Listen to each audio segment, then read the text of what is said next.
Welcome to our channel and to a tale of ambition, betrayal, and intrigue set in the medieval courts of France and England. This is the story of Isabella of France, a seemingly innocent princess who transformed into one of the most fearsome rulers in English history. Dubbed the She-Wolf of France, she navigated perilous royal politics, forged risky alliances, and even challenged the king she once called her husband. Join us as we explore how this young maiden, thrust into a strategic marriage at just 12 years old, rose to become a formidable power broker who forever altered the course of medieval Europe. 1. Childhood. Isabella's birth around 1295 placed her squarely in one of the most momentous eras of medieval Europe. Her father, Philip IV, reigned from 1285 to 1314, and during that time, he carried out significant reforms, and some might say acts of oppression, in the name of bolstering royal authority. Known as the Fair, he was praised for his striking physical appearance, yet his temperament was characterized by many contemporaries as icily detached, ruthless, and pragmatic. A famous anecdote about Philip IV describes him as cold in both manner and approach, never allowing personal sentiment to interfere with his pursuit of power and wealth for the French crown. This environment likely shaped Isabella's earliest understanding of politics. When chroniclers whispered that Philip IV might have had a hand in Joan's death, Isabella's mother, it spoke volumes about the climate of suspicion that hovered in the French court. Although definitive evidence for this rumor is scarce, it still circulated widely enough to become part of Isabella's inherited lore. This set the stage for a childhood overshadowed by the possibility that those closest to you might be enemies in disguise. As the only surviving daughter of Philip IV, her older sisters died in childhood, and she outlived the ones who did make it to marriageable age. Isabella was an invaluable asset. Yet it is telling that her father viewed her less as a beloved child than as a strategic piece on Europe's chessboard. By the time she was old enough to speak, her matrimonial alliances were already being speculated upon, well before the final match with the English king was decided. The politics of 14th-century Europe demanded forging bonds between powerful houses to ensure peace, secure lands, or gain critical allegiances against rivals. Thus, a wedding, particularly that of a king's daughter, was seldom a matter of simple romance. By 1307 or so, talks of marrying Isabella to Edward II, the young king of England, were already in progress. According to some accounts, negotiations began even earlier. Edward was the son of the formidable Edward I, known as Longshanks, who had secured English dominion over much of Wales and repeatedly clashed with Scotland. Marrying the French princess to the English king was a tactical move that promised a temporary lull in the historically tense relations between the two powers. Of course, Philip IV had every intention of ensuring France benefited from the union. The French king's cunning approach meant Isabella's youth was offered up as a political currency in a deal that would, in theory, yield long-lasting advantages for both sides. It's crucial to note that while Isabella was always destined for greatness, the path to that greatness was fraught with peril. The medieval era was not a time when women easily assumed power. Queens could and did influence policy behind the scenes, but they were frequently overshadowed by the official machinery of kings, barons, and churchmen. Isabella, however, was never a shrinking violet. Even at age 12, she was described by some contemporaries as strikingly poised and already displaying a certain self-assurance, which one might guess was inherited from her father's unyielding will. As we will see, Isabella's entry into England, where she was expected to be a docile consort, set off a chain reaction of events that forever changed her destiny and that of the English crown. Her moniker, She-Wolf of France, has been interpreted in various ways by historians. Some suggest it was rooted in English propaganda eager to paint her as a vicious foreigner, especially after her involvement in toppling Edward II. Others believe it simply reflected the ferocity with which she pursued her goals, akin to how a protective wolf might defend her pack. Regardless, the nickname underscores the extraordinary place Isabella occupied in the medieval imagination, a place defined by both awe and fear. 2. Family. Philip IV was not simply a cold figure in Isabella's life, he was a man who transformed the very landscape of French royal power. He clashed with the papacy, famously arresting Pope Boniface VIII and later ensuring that the papal seat was moved to Avignon, initiating the period often referred to as the Avignon Papacy, 1309 to 1377. He also orchestrated the downfall of the Knights Templar to seize their immense wealth, arresting them en masse in 1307 on charges of heresy, which most historians now consider trumped up or at least highly exaggerated. These sweeping acts demonstrated both the far-reaching authority and the cunning intelligence that Philip wielded, traits that must have profoundly shaped Isabella's worldview. Meanwhile, her older brothers, Louis, Philip, and Charles, would each, in turn, inherit the French throne. Louis X, Philip V, and Charles IV all became key players in the dynastic game, and their personal scandals would later reverberate back onto Isabella's life. Although medieval chroniclers admired the men's physical beauty, referring to their shared familial good looks, their reigns were tumultuous. The relationships among these siblings influenced policies of war and peace between France and England, especially whenever Isabella appealed to them for aid in her personal struggles. On a more intimate level, the rumored circumstances surrounding her mother Joan's death remain a dark, if unsubstantiated, cloud in Isabella's youth. Some chroniclers suggest that Philip IV, suspecting Joan of adultery or treason, might have been involved in her demise. Though we will likely never uncover the truth, the rumor alone exemplifies the toxic environment in which Isabella grew up, one in which alliances shifted swiftly and even family ties did not guarantee loyalty. Isabella's early experiences with suspicion, fear, and survival probably taught her to be wary, to pay attention to court intrigues, and to be ready to fight tooth and claw for her position.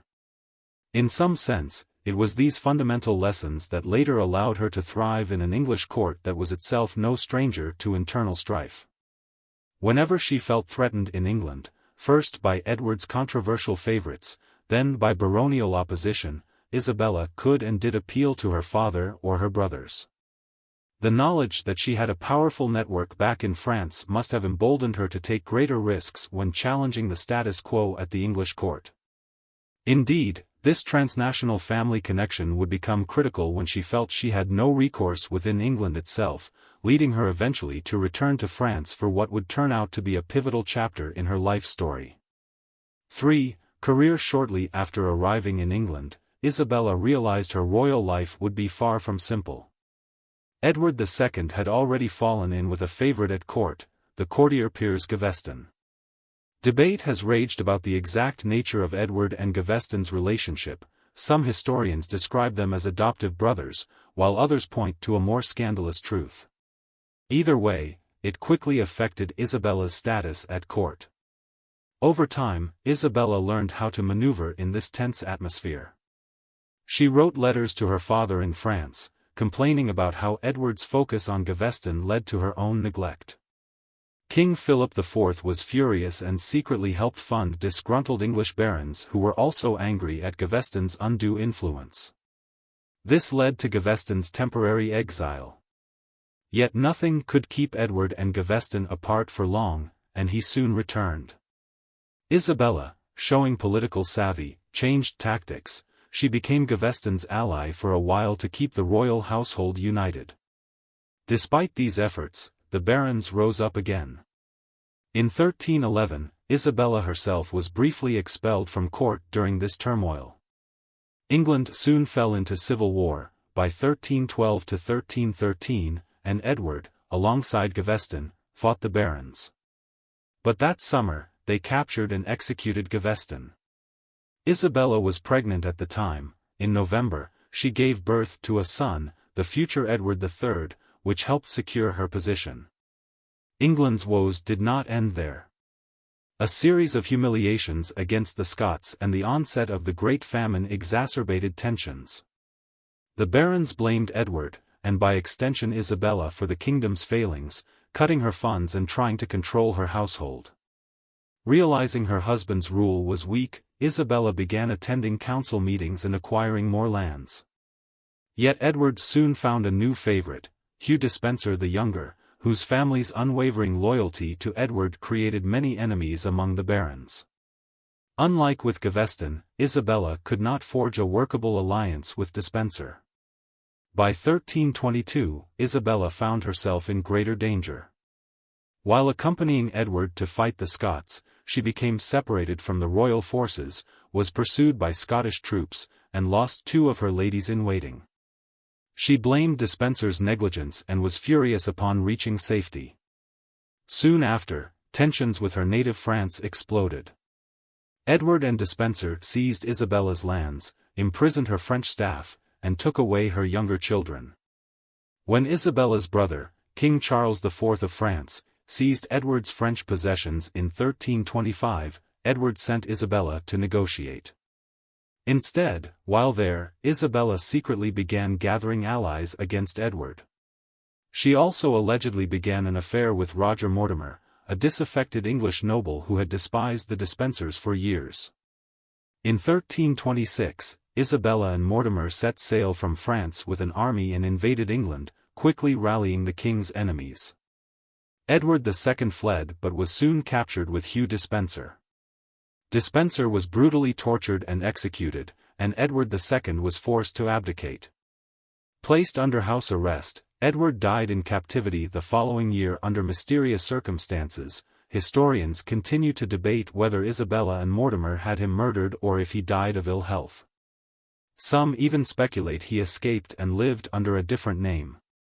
With Edward II gone, Isabella ruled as regent for her young son Edward III. However, Isabella and Mortimer alienated nobles by their lavish spending and flashy displays of power.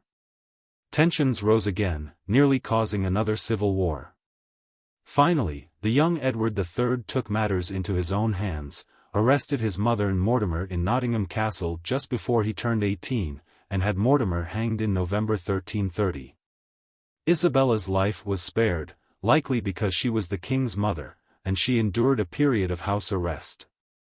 Eventually, she returned to court life and continued to enjoy jewels, wealth, and social gatherings. For, scandal known historically as the Tour de Nesle affair, this scandal erupted at the heart of the French royal family and showcases just how precarious the notion of legitimacy was in medieval dynasties. The monarchy's stability hinged on uncontested lines of inheritance. If a queen or a princess bore a child whose paternity was in doubt, entire realms could be thrown into chaos as claimants vied for the throne. The significance of Isabella's discovery, therefore, was enormous. During the fateful year of 1313, Isabella, still on relatively good terms with her brothers, presented these distinctive embroidered purses to her sisters-in-law. Historians theorize that the purses were custom-made, a mark of familial or ceremonial unity. Imagine her shock when she later recognized those very tokens in the possession of knights who had no legitimate reason to have them, at least none that could be publicly acknowledged. Her sudden realization that her brothers' wives might be involved in adulterous liaisons was no trivial matter. It potentially threatened the French crown, considering that those wives could produce heirs not fathered by the rightful princes.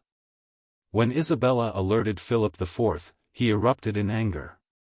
This was consistent with his track record. The same man who had destroyed the Knights Templar had no qualms about taking drastic measures to preserve royal authority. The knights in question underwent brutal torture. Some accounts say it was specifically intended to force confessions of adultery with the princesses. After extracting such admissions, the knights were executed via a method designed to amplify horror, likely drawn and quartered. The princesses, Isabella's sisters-in-law, faced their own nightmarish punishment. Their heads were shaved, a profound humiliation, and they were locked away in distant fortresses, never to regain their positions. The severity of the retribution highlights how personal honor, dynastic stability, and political legitimacy were all interwoven. To question the fidelity of royal brides was to question the entire lineage they might produce. In the eyes of medieval society, a tainted lineage could destroy a dynasty's future. Modern historians still argue about how the Tour de Nesle affair impacted the subsequent successions in France, especially as each of Isabella's brothers ascended to the throne only to die in quick succession, plunging the country into what would later become a factor in the Hundred Years' War, 1337 to 1453. After all, Philip IV's direct male line came to an end with Charles IV, prompting the contested claim of Edward III to the French crown, one of the central sparks that ignited that long conflict. On a more personal note, the Tour de Nesle affair underscores that Isabella was capable of ruthless action, or at least of setting in motion a chain of events that culminated in extreme violence. Although the direct punishments were carried out by her father, Isabella's role in exposing her sisters-in-law showed she was not afraid to bring down the hammer if she believed that someone's disloyalty imperiled the family or the throne. This capacity to recognize threats, and act decisively to eliminate them, would become a defining feature of her later life as Queen of England. 5. Marriage. The union of Isabella and Edward II was meant to be a grand alliance uniting two of Europe's most powerful royal houses. The marriage contract outlined financial provisions, territorial agreements, and ceremonial pomp intended to dazzle Europe. But from the moment of their coronation feast, the cracks in this supposedly auspicious union became glaringly obvious. Edward's blatant focus on Piers Gaveston, with little regard for the presence and dignity of his new queen, signaled to both the English court and foreign observers that Isabella might struggle to find her place in the hierarchy. Such a public insult was not merely a personal slight, it undermined Isabella's role as the queen consort in front of her new subjects. Medieval audiences were deeply conscious of ceremonial gestures. Failing to honor the queen at a state occasion hinted that she lacked the king's confidence or affection. This in turn might encourage factions at court to either dismiss her authority or, conversely, rally behind her if they sought to oppose the king's favorites. In either case, Isabella found herself in the middle of a political battleground the moment she stepped off the boat from France. Despite these trying beginnings, Isabella attempted to fulfill the traditional roles expected of a medieval queen, providing an heir, managing her household, and supporting her husband's reign, at least on the surface. The birth of her son in 1312 was a triumph. A direct male heir not only secured the royal succession but also enhanced Isabella's standing. Queens in the Middle Ages were frequently judged by their fertility and capacity to produce heirs, and in this Isabella succeeded admirably. Yet, personal success did not yield lasting harmony. Edward II's near obsession with his favorites, first Gaveston, then Despenser, shut his wife out of any meaningful influence, even as she bore him children. Over time, the rift between Isabella and Edward II widened. Medieval kings were expected to act decisively, maintain order, and project strength, qualities that Edward struggled to embody, particularly as he faced rebellious barons and military setbacks in Scotland. In contrast, Isabella combined her experience as a French princess with an innate diplomatic sense.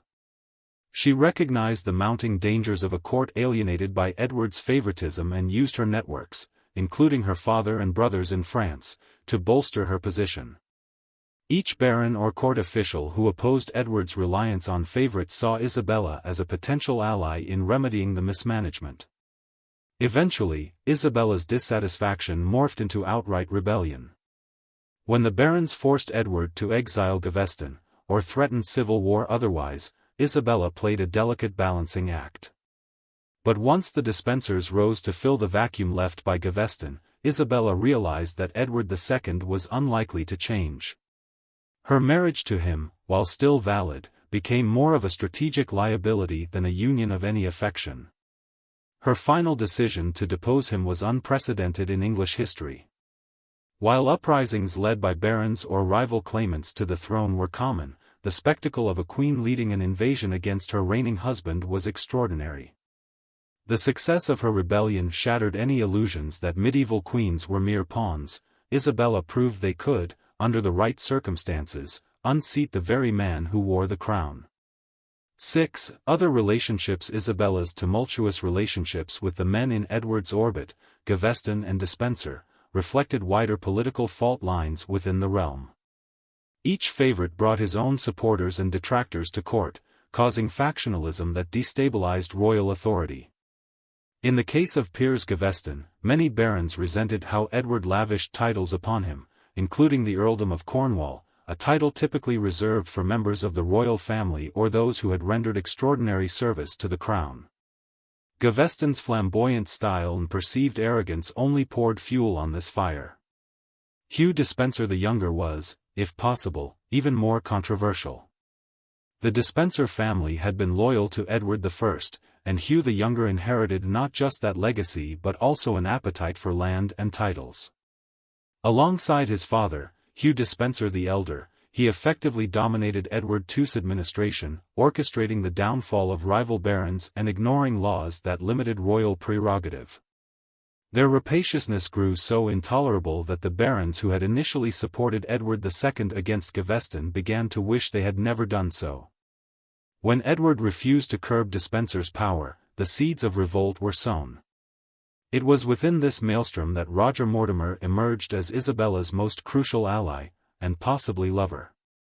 Mortimer was the first Earl of March, a man known for his wealth, military prowess, and skillful political maneuvering. Initially, Mortimer served Edward II, even aiding him against rebellious barons. But when Edward refused to reign in the Despensers, Mortimer shifted allegiances. His capture and imprisonment in the Tower of London, followed by a daring escape orchestrated with outside assistance, added to his legend.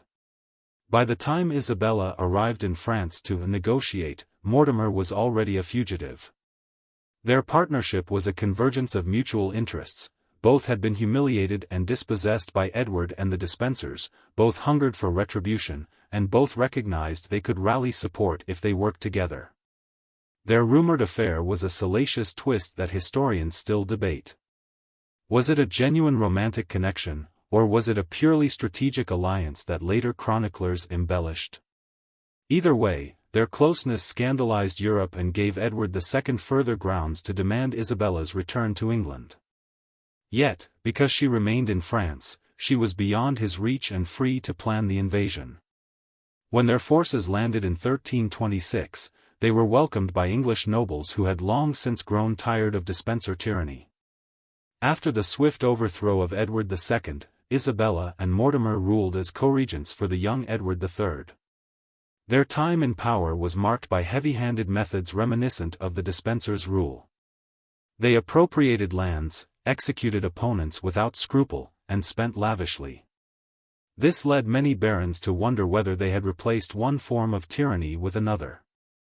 By 1330, as Edward III approached adulthood, he confronted his mother and Mortimer in a bold move. Staging a coup at Nottingham Castle, the young king captured them. Mortimer was charged with a laundry list of crimes, from embezzlement of royal funds to the unlawful execution of the king's uncle, Edmund of Woodstock. He was summarily hanged, drawn, and quartered, a shocking end for a noble of his rank. Isabella's involvement in Mortimer's rise and the subsequent abuses of power could have condemned her as well, but Edward III chose a more nuanced path. He spared his mother's life, probably to prevent further disunity in the kingdom, imposing only house arrest upon her.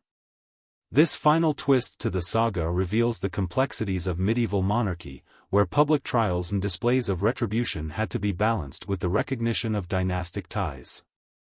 7. Death. The aftermath of Mortimer's downfall was traumatic for Isabella.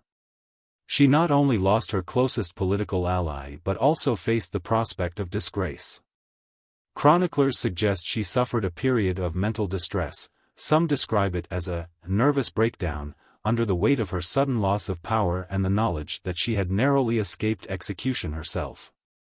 Medieval medicine had no clear framework for diagnosing mental health issues, but records of her reclusion and erratic behavior in the months following Mortimer's death hint that the psychological toll was immense. Confined for a time at Windsor Castle, Isabella was largely shut out of political life. Yet, her relationship with her son, King Edward III, appears to have gradually improved. Edward was deeply conscious that harming his mother too severely would alienate elements of the nobility and general populace who still viewed queens as quasi-sacred figures. Over time, he allowed her to return to a more normal existence at court, though she never again wielded direct political power. Instead, she seemed to find solace in the cultural and social aspects of courtly life, amassing jewels, commissioning works of art, and participating in ceremonial functions. Historical records indicate she remained fond of lavish dresses and precious stones, consistent with her earlier preference for visual displays of status. There is also evidence that she spent substantial time with her grandchildren, ensuring they were well grounded in the complex web of familial alliances. In a curious twist, she outlived many of her adversaries and even saw Edward III usher in what many hailed as a golden era for England, at least compared to the chaotic reign of Edward II. Her death at Hertford Castle in her early 60s, some sources place it in August 1358, was relatively peaceful for a figure who had once been embroiled in rebellions and coups. She reportedly requested that her heart be buried at Greyfriars Church in London, perhaps reflecting a pious contrition late in life or simply a desire to rest in a place she found comforting. Thus concluded the life of a woman who had navigated the highest circles of power, orchestrated the removal of a king, and earned a fearsome reputation across Christendom. Even in death, Isabella's legacy loomed large, inspiring generations of chroniclers to debate whether she was a maligned victim of circumstance or a cunning manipulator who seized any advantage that came her way. From her early days in a treacherous French court to her final years as a prominent figure in England, Isabella's life was a tempest of courage, cunning, and controversy. Thank you for watching this deep dive into Isabella's extraordinary journey. If you enjoyed exploring the life of Isabella of France, be sure to like, share, and subscribe for more captivating tales from the annals of history.